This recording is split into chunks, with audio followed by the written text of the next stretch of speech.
Hello, everyone, and thank you very much for joining us today. I know it has been a while, but I am now officially back. I wanted to share with you what Christianity truly is. So, without further ado, let's get started. A Muslim man climbed up onto the roof of a church, and when he was on the roof, he started to shout Islamic verses and he desecrated the cross as he was trying to rip it off of the church. He was terrorizing a local Christian community. This incident started when a group of three Muslim men began hurling insults at local Christian men while making vile and lewd gestures towards young Christian girls. One of the three men, whose name is Muhammad Bilal Salim, who was filled with Islamic zeal, decided to enter a local factory adjacent to the church, and he used the factory's roof to jump across to the church. Once Muhammad was on the roof, he started to straddle the large cross. Muhammad was really filled with Islamic zeal, and he began swinging on the cross very violently while screaming Allahu Akbar and other Islamic chants. When people began to hear Muhammad screaming and cursing, a large group of Christians started to gather to see what the commotion was about. The witnesses that saw this happen said that Muhammad's only goal was to have the cross break and land in the street below, and they said he was risking his life to do this. People called the police in hopes of restoring peace in the community. Muhammad was on the roof of the church for approximately 20 minutes trying to break the cross, and Muhammad completely failed in his attempt at breaking the cross. When Muhammad was swinging wildly on the cross trying to break it, he lost his footing and he fell approximately 40 feet from the roof of the church.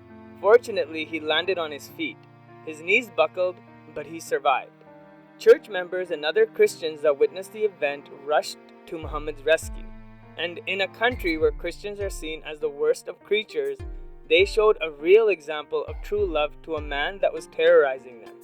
Instead of beating Muhammad or lynching him, as would have been the case if it was a Christian who climbed onto the roof of a mosque to desecrate it, the Christians of Pakistan carried Muhammad and put him on a cot and brought him water. Even though the Christians were being terrorized by this Muslim, it was the Christians of Pakistan that were his rescuers. When Muhammad's other two friends saw that he was in trouble, they tried taking him away from the area before the police arrived. But the Christians stood their ground and they would not let them leave until the police arrived. Muhammad's friends were trying to call and gather other Muslims to help them escape, but fortunately that plan failed as the police had arrived. If the police did not arrive, there would have been a certain attack on that Christian community. The police arrived approximately 45 minutes after the incident had started. The police did an investigation at the scene and took Muhammad to the Greentown police station where he was later released. Muhammad is a factory worker and it seems that he and his friends live close to the Greentown church. And this created a lot of anxiety for the local Christian community.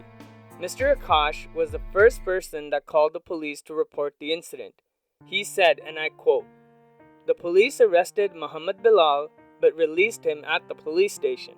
I returned to the police station around 5 p.m. with the legal team and was disappointed that the police wanted to take no action and released Muhammad without charges.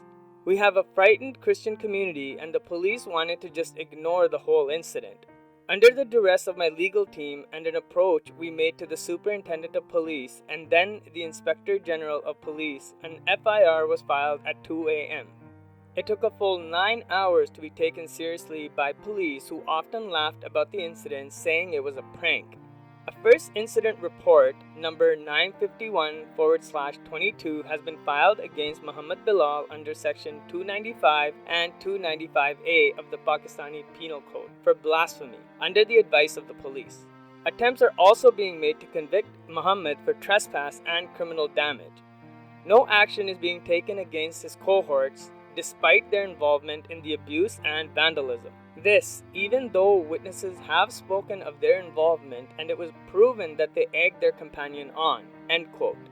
The following are what Pakistani Penal Code 295 and 295A are. Section 295 is injuring or defiling a place of worship with intent to insult the religion of any class. Whoever destroys, damages, or defiles any place of worship or any object held sacred by any class of persons with the intention of thereby insulting the religion of any class or persons, or with the knowledge that any class of persons is likely to consider such destruction damage, or defilement as an insult to their religion shall be punished with imprisonment of either description for a term which may extend to 2 years, or with fine, or with both. And Section 295A is deliberate and malicious acts intended to outrage religious feelings of any class by insulting its religion or religious beliefs. Whoever, with deliberate and malicious intentions of outraging the religious feelings of any class of the citizens of Pakistan, by words, either spoken or written, or by visible representations, insults the religion or the religious beliefs of that class, shall be punished with imprisonment of either description for a term which may extend to 10 years, or with a fine, or with both. Now, Juliet Chaudhry, trustee for British Asian Christian Association, said, "This unprovoked attack is a symptom of the decades of Islamist preaching in Pakistani mosques.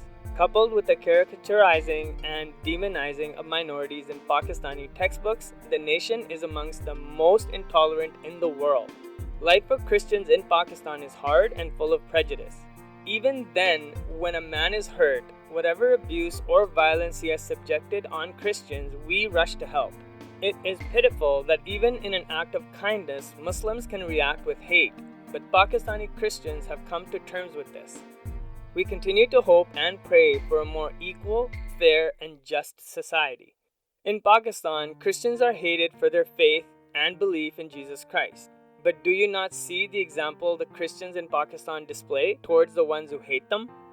Jesus said, 'Love your enemies and pray for those who persecute you.' These Christians helped Muhammad even after he terrorized them, even after he desecrated the cross, even after he vandalized church property, even after he made vile and lewd comments towards young Christian girls, even after he insulted the religion of Christianity. They gave him a bed to rest on and brought him water. The Christians of Pakistan really showed these three Muslims what Christianity is truly about. And that, my friends, is true love. Thank you very much for watching, and don't forget to pray for your brothers and sisters in Pakistan.